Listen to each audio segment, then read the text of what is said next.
hunu video bi ya enenam social media ya ye nuanom Bastard Boys ya enche bia bena poku ahwene ne onom twetwe nkomo wa ha emrante a wo maka wo ho abom ehwe se Ghana ha efi ebefri ha na video no me hu ye no eye ma wre ho kakra Kofi ma me ben 2 minutes na me hwe sa video yi Ghana ha mi bisapa santi Ghana ebeye yeni ebeye Ghana ebeye esan se aban no bebo ka aye niema ebema omanfo ye ho atoyen enso so mentime hu se aya adwenboni o senso eye nkurasesem o senso so eye deani o video ya Bastard Boys wo posti bra Facebook na be video yi dabia ye betra ha yenya akwanya etu omanfo niema esese boayen obeduru baabi na cables a esese ma street light eso no na nipa da sani akwatwi cables ni nyina fa asase no ase akwakoton street light no kra no bitimi etita na fe yehunu so froze so den no otutu bombs na wo mu nyina traffic light sa obeduru baabi no na gata yaye gata no ayaye no ayashada ehunu nyansa aye nnade ade atototo gata no so no ahamati a yadane no bi so asi akire na oyiyi nnade no a eda gata sene so no na sa video here da Facebook sesi eye atimata kwan yi ho kwan no a yaye no bra Facebook na behwe ya concrete ya dia chiche kwan ni mu no Ewrade Yesu kwabrani nso so ekogina concrete no ho na wadwiridwiri concrete no adwiridwiri cement ne concrete no kosise obeto iron rods a ewo concrete nim iron rods na woma yiyi iron rods no atwitwa iron rods na kwakoton. I mean, what kind of human beings are we as Ghanaians? What fetch concrete no se ne beya iron rods no ho beda ho na wayiyi iron rods no a eye kwan no a yaboka millions of dollars ya dia ye no na wayi iron rods no akwakoton adenti na ye ho saa se oman adenti medwene ho amenti ase o ena mi bisa se etiga na ebeye wo hwe saa adwenfin adwenboni ya yede to oman yi mu ya Ghana nti ebeye ni railings no ayaya wo ho no ya se ne be ya beboa se car entimi emu fa so enkoto fom no kwabrane efa spanner no do akogina ho na watutu ni nyina akwakoton aden hwe concrete no na kwabrane kogina ho na menim abreku amudi sa adwuman sa ya hamachi o sa ya wiakete o I don't know atibota kwan yi ho ni Kumasi road e de kwa masaman kwan ni huni ana kwabrani akogina ho adwuredwure why hwe iron rods ni nyina na tuatua ho no na ode hacksaw atwitwa iron rods ni nyina akwa akoton aden na ye ho saa me fa me ho video na me rekora ho na me bunsu afu Highways Authority na we mesra police for so because wait ya chiwa obeka so nyamia obonsam na mesa obonsam bonsam wa wonim sa de awo yi enye hwe ekwan no ho ena ya dwiri concrete ni nyina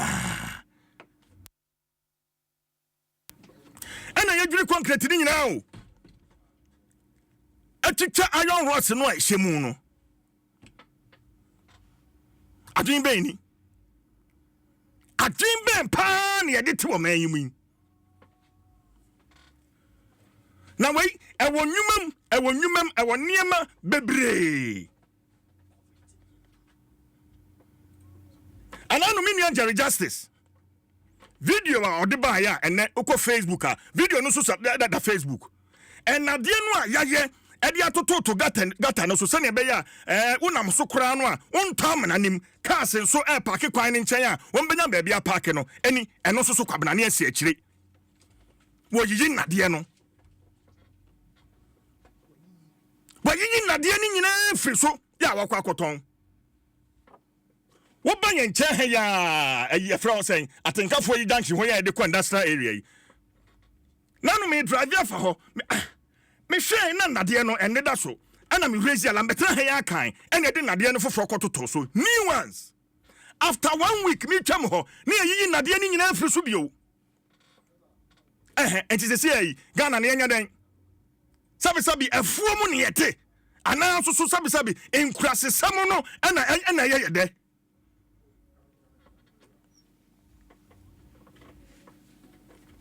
Ghana no I don't know I just don't know me dwene ho a mente ase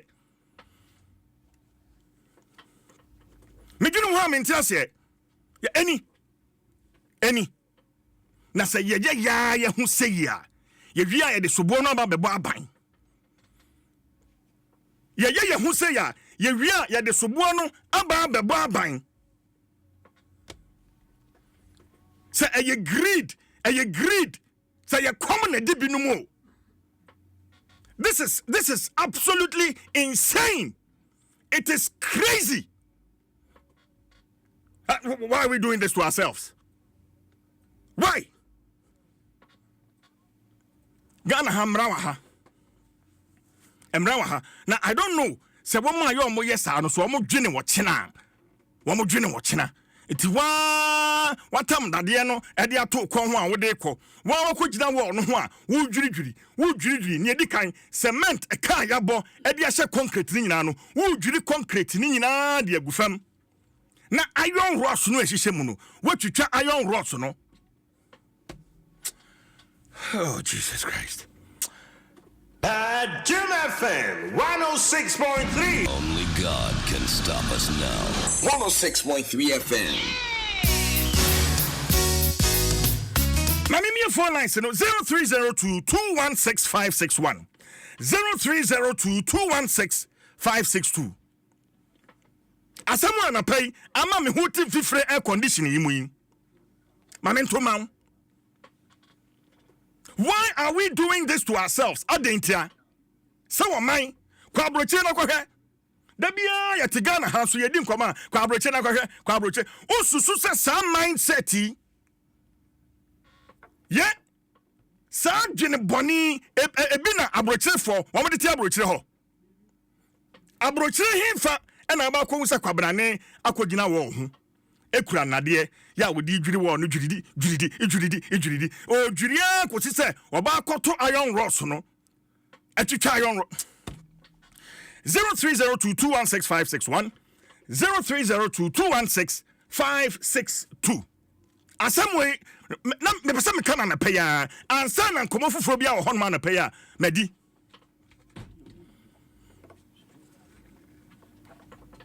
ubedru ba bi no street tire to the name tax we say ahaye Ɛyao 5 street ahaye Asan street ahaye Caroline Avenue street name tax no ya de esi ho no kwabnane obakotutu obetu ayi bia ya be bo aban sobo aban no ne hwan.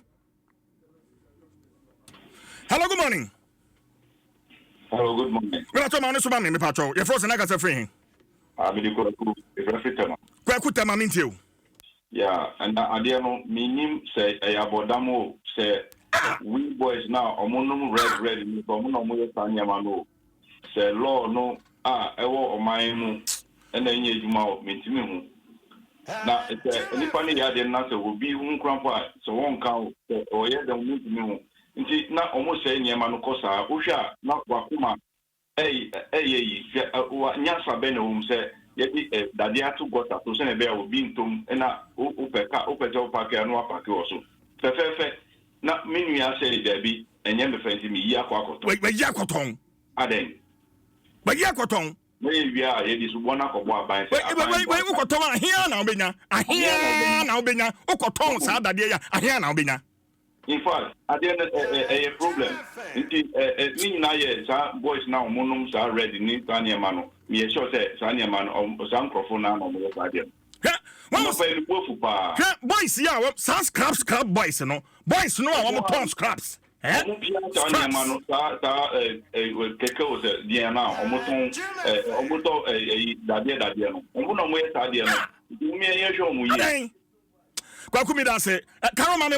Mami calls. Hello, good morning. Good morning. Morning, your first opening. Your friend Kwakwade. And I pay abadodo and no quadan so about 2 months. And I kwaku for some quan or mobile. Kwakwade. Look as a friend. I said I kwaku for a hit to do. Adom. Me person me busa say.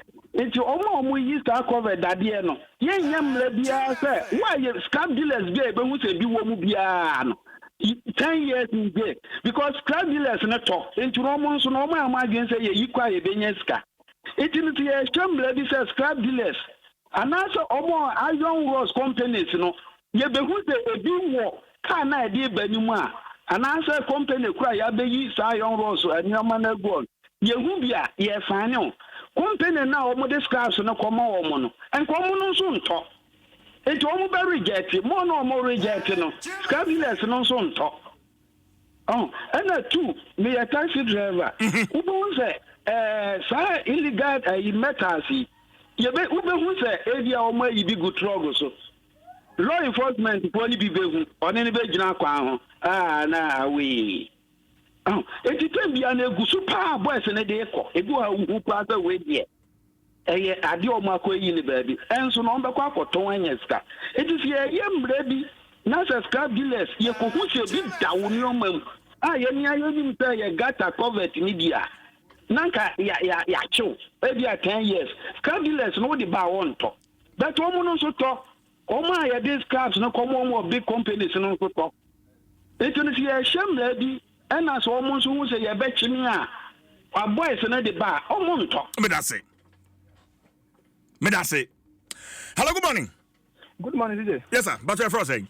You are Augustine. You feel Augustine. Augustine, Abukobi, and you. I'm not pay Makuma, papa. Me online driver. Ubika, what time? 2025. I saw making January. I saw making you.